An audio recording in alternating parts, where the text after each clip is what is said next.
Hej, tak fordi du ser med på den her video.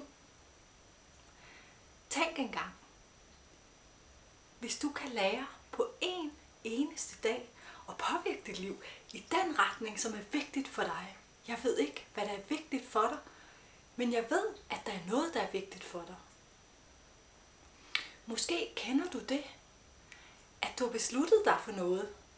Det kan være i forbindelse med et nytårsfortsæt eller på et andet tidspunkt af året, at du har besluttet dig for at ændre en vane eller starte på noget nyt. Det kan være, at du har lyst til at starte på tango, eller hvis du allerede går til tango og begynder at gå ud til milongaer, de såkaldte tangofester, og selvom det er vigtigt for dig, så bliver det bare aldrig rigtigt til noget. Eller det bliver måske til noget i en kort periode, og så er der noget, der stopper dig. Kender du det? Hvis du kender det, så er du ikke alene. Jeg kender det også rigtig godt, og det gør vi nok alle sammen et eller andet sted. Fordi det er en naturlig del af den måde, vores sind fungerer på. Hvis du gerne vil noget, og det ikke bliver til noget, så er det nok fordi, der er en del af dig, som gerne vil, og en anden del, som ikke vil. Og på et selvhypnosekursus på en dag, der lærer du at kommunikere med og til, og dermed påvirke den del af dig, som måske fra starten ikke var helt med på ideen. Og på den måde kan du øge dine chancer for at påvirke dit liv konstruktivt og positivt i den retning, som du ønsker. Det er mig, der holder selvhypnosekurset. Og hvem er jeg så? Jeg hedder Charlotte Bang, og jeg arbejder med hypnose, NLP og coaching i min egen virksomhed, der hedder Charlotte Bang. Og det gør jeg, fordi jeg virkelig brænder for at hjælpe dig og andre mennesker til at opnå det i jeres liv, som I gerne vil. Og faktisk har jeg ønsket at arbejde professionelt med det hele mit voksne liv. Og alligevel så tog det rigtig mange år for mig at gøre det.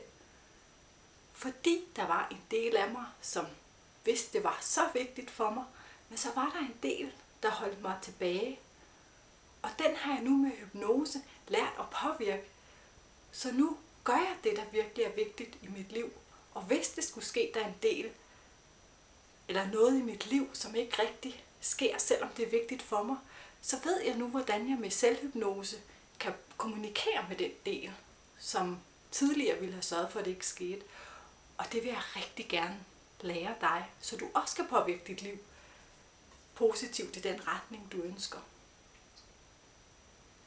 Måske tænker du, hvordan kan det lade sig gøre?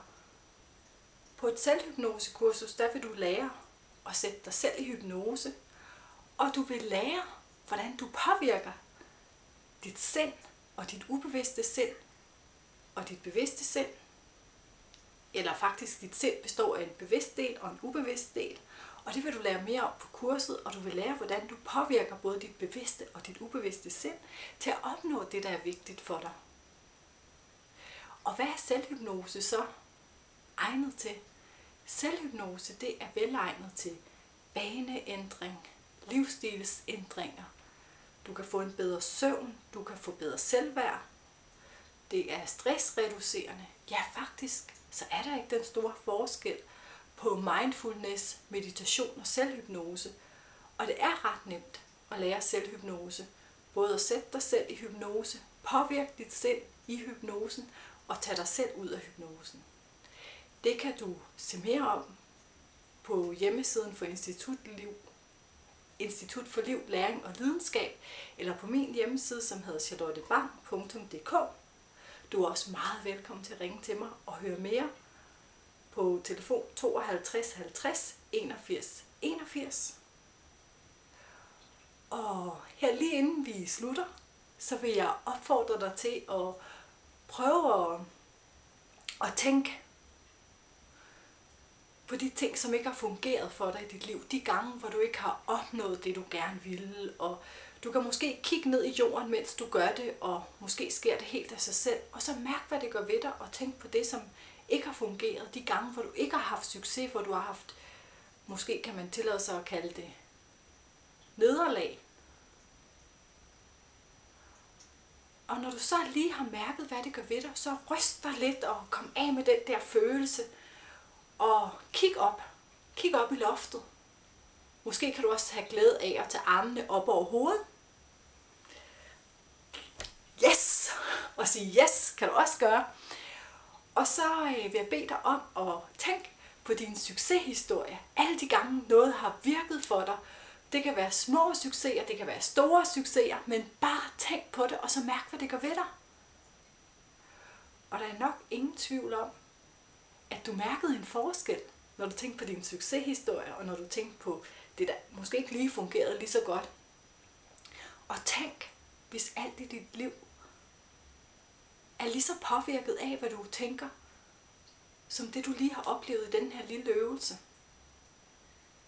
så er det ikke lige meget, hvad du tænker. Og med selvhypnose kan du lære at påvirke dine tanker, sådan at de er støttende for dig og får dig til at opnå det, du gerne vil.